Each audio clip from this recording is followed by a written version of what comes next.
Welcome to study with Sanjay channel पे। आज हम बात करने वाले हैं 21 मई के इम्पोर्टेंट करंट अफेयर रिलेटेड है। जो भी इम्पोर्टेंट क्वेश्चन बन सकते हैं इसके बारे में जानेंगे और साथ में इसके रिलेटेड जो भी लेटेस्ट न्यूज़ होगा इसके बारे में भी जानेंगे और इसके रिलेटेड जो भी जीके बन सकता है वो भी जानेंगे। तो शुरू करते हैं, वीडियो पे एंड तक बने रहे और चैनल को सब्सक्राइब कर दीजिए। पहला क्वेश्चन, हर साल राष्ट्रीय आतंकवाद विरोधी दिवस किस दिन मनाया जाता है?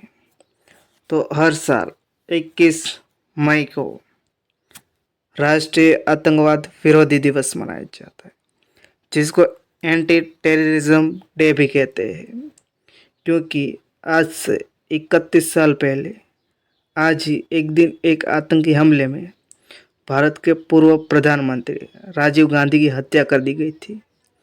21 मई 1991 में को राजीव गांधी तमिलनाडु के श्री पेरुम्बुदूर में जहाँ आतंकवादी संगठन लिबरेशन टाइगर्स ऑफ तमिल इलम, जिसे लिटे कहते हैं, उसने ह्यूमन बम या सुसाइड बम से जरिए उसको हत्या कर दी गई थी।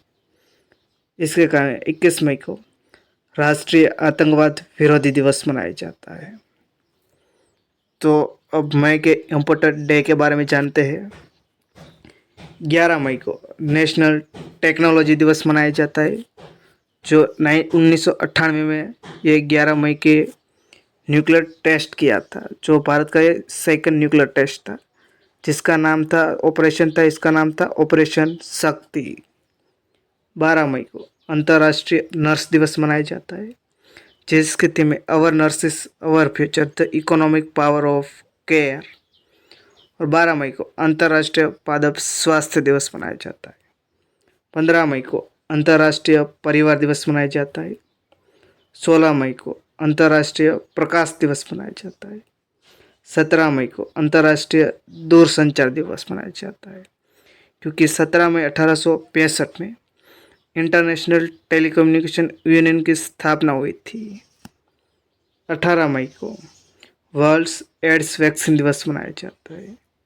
20 मई को अंतर्राष्ट्रीय मधुमक्खी दिवस मनाया जाता है और 21 मई को राष्ट्रीय आतंकवाद विरोधी दिवस मनाया जाता है। तो ये है मई के इम्पोर्टेंट डे।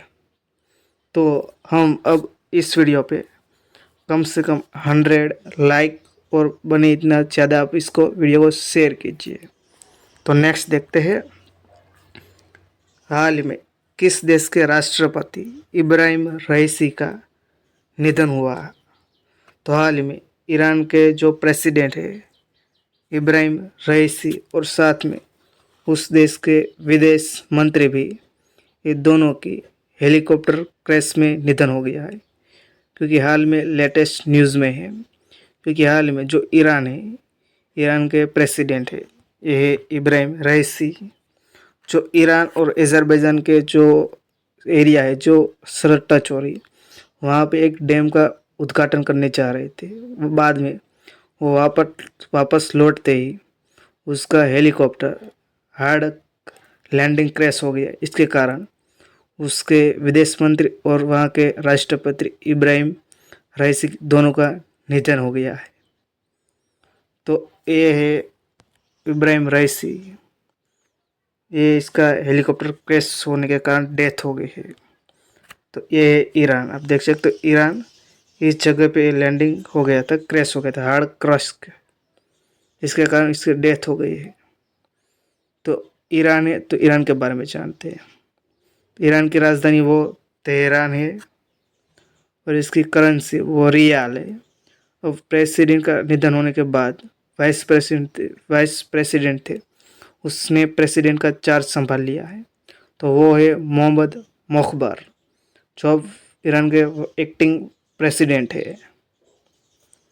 तो अब नेक्स्ट देखते हैं, हाल में ईरान के साथ इंडिया ने चाबार पोर्ट के लिए 10 साल का समझौता भी किया है। हाल ही में किस देश में सभी ग्लेशियर पिघल गए हैं? तो वेनेजुला देश में हाल ही में जो आखिरी ग्लेशियर था हम्बोल्ट पिघलकर इतना छोटा हो चुका है कि वैज्ञानिक इसे बर्फ का मैदान कह रहे हैं। इसके इसका कारण है क्लाइमेट चेंज। देख सकते हो क्लाइमेट चेंज के कारण इस देश का सभी ग्लेशियर पिघल गए हैं। इसके कारण अब ग्लेशियर सभी पिघल कर हो गए। पहला देश बन गया वो वेनेजुला हो गया। और ये वेनेजुला किस खंड में है, मतलब किस कॉन्टिनेंट में है, तो वो है साउथ अमेरिकन कंट्री है। ये है वेनेजुला। वेनेजुला की राजधानी वो कराकस से, और वहाँ की करेंसी वो बोलीवार है। और वहाँ वेनेजुला हाल ही में वहाँ के एक ब्राज़ील कंट्री चर्चा में था, क्योंकि ब्राज़ील 2027 में होने वाला विमेंस फीफा वर्ल्ड कप का आयोजन करने वाला है। और जो 2024 में कॉन्फ्रेंस ऑफ पार्टी 29 होने वाला है, जो 2024 में होने वाला है, वो अजरबैजान के बाकू में होने वाला है। और जो 2025 में कॉन्फ्रेंस ऑफ पार्टी 13 मतलब 30 होने वाला है, वो ब्राज़ील में होने वाला है। वेनेजुला के प्रेसिडेंट जो निकोलस मादुरो है। नेक्स्ट देखते हैं, हाल ही में स्पेस में जाने वाले पहले भारतवंशी टूरिस्ट कौन बने हैं? तो गोपी थोटकुरा स्पेस में जाने वाले पहले भारतवंशी टूरिस्ट बन गए हैं, क्योंकि गोपी थोटाकुरा है वो आंध्र प्रदेश राज्य से बिलोंग करते थे। क्योंकि 19 मई को अमेजोन फाउंडर जेफ बेजोस की स्पेस कंपनी ब्लू ओरिजन ने 6 लोगों न्यू सेफर रॉकेट में स्पेस में भेजा है, जो NS-25 है। जो न्यू सेफर 25 पश्चिम टेक्सास में लॉन्च सैटेलाइट से रवाना किया था। और ये ब्लू ओरिजन है, इस कंपनी की स्थापना हुई थी 2000 में हुई थी। इसका हेडक्वार्टर है वाशिंगटन DC है। तो अब पहले पर्यटक बन गई हमारे देश के जो भारतवंशी है वो गोपी थोटाकुरा है। अब नेक्स्ट देखते हैं, हाल ही में दुनिया की सबसे ऊंची चोटी माउंट एवरेस्ट पर चढ़ने वाली सबसे उम्रदराज भारतीय महिला कौन बनी है? तो हाल ही में ज्योति रात्रे दुनिया की सबसे ऊंची चोटी माउंट एवरेस्ट है, उस पर चढ़ने वाली सबसे उम्रदराज भारतीय महिला बन गई है। ये है ज्योति रात्रे। कहाँ से बिलोंग करती है? तो मध्य प्रदेश के भोपाल से बिलोंग करती है।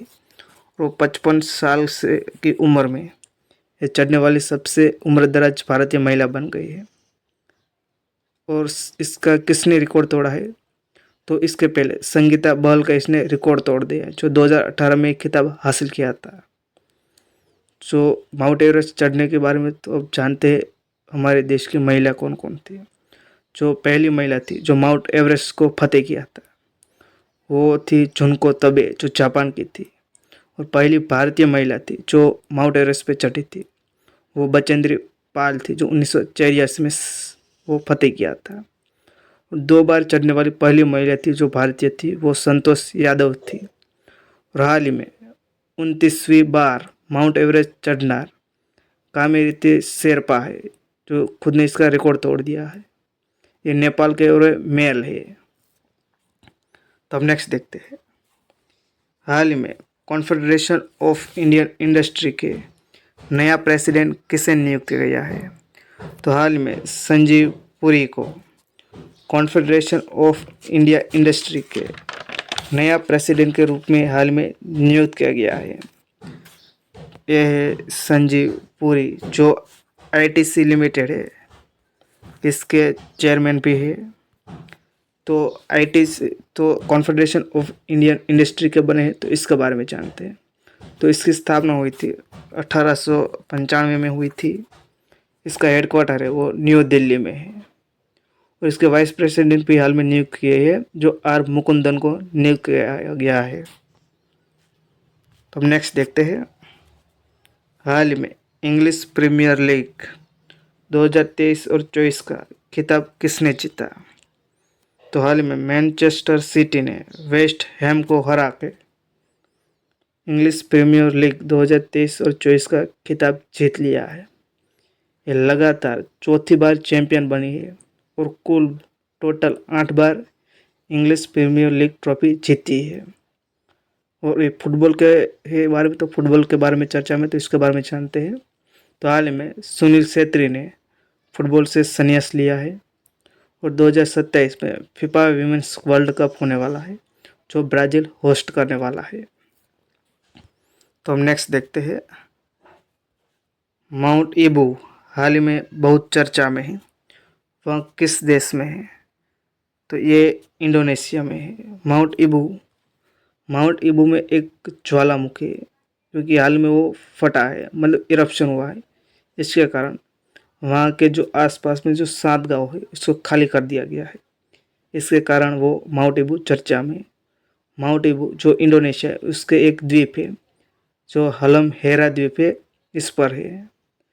और हाल ही में इंडोनेशिया में माउंट रुआंग ज्वालामुखी भी इरप्ट हुआ था। इसके कारण भी माउंट रुआंग चर्चा में है क्योंकि वो इस देश से वो रिंग ऑफ फायर में आता है। इसके कारण वहाँ ज्वालामुखी की ये घटनाएं बनती रहती है। तो हम नेक्स्ट देखते हैं। ये अब देख सकते हो जो माउंट ईबू है वहाँ ये इरप्शन हुआ है, जो राख है वो भी निकली है। हाल ही में Thailand open super 500 badminton tournament में मेंस डबल टाइटल्स किसने जीता है? तो हाल ही में सात्विक साईराज रंकीरेड्डी और चिराग शेट्टी ने, तो ये दोनों ने मेंस डबल टाइटल्स जीत लिया है। तो इसका आंसर बनेगा सी। इसने दोनों ने Thailand open super 500 badminton tournament men's double titles जीत लिया है। और हाल में मार्च में जो फ्रेंच ओपन सुपर 750 टाइटल्स भी जीता था। और किसको हराया था? तो एक चीन के ली यू यी और चैनबो यांग ने, और दोनों के हरा के मैच डबल टाइटल्स जीता है। ये दोनों ने जीत लिया है, सात्विक साईराज रंकीरेड्डी और चिराग शेट्टी। अब कल 19 मई का क्वेश्चन है जो इसका आंसर हम जानेंगे। हाल ही में यूनाइटेड नेशन के world economic situation and prospect report 2024 अनुसार भारत की आर्थिक वृद्धि दर क्या है? मतलब जीडीपी ग्रोथ रेट क्या रहेगी 2024 में? तो वो अनुमान लगाया है वो 6.9 है। तो 2024 में 6.9 रहेगी और जो 2025 में रहेगी वो 6.6 रहेगी। जो संयुक्त राष्ट्र है वो ये रिपोर्ट जारी करता है। तब आज का क्वेश्चन है जिसका आंसर आपको कमेंट बॉक्स में देना है। हाल ही में उत्तराखंड के रुद्रप्रयाग में केदारनाथ धाम यात्रा 2024 के सुचारू संचालन के लिए पुलिस ने कौन सा ऑपरेशन शुरुआत की है? तो इसका आंसर आपको कमेंट बॉक्स में देना है। तो वीडियो आपको अच्छा लगे तो लाइक कर देना, शेयर कर देना, चैनल पर नहीं तो चैनल को सब्सक्राइब कर देना। वीडियो देखने के लिए थैंक यू सो मच।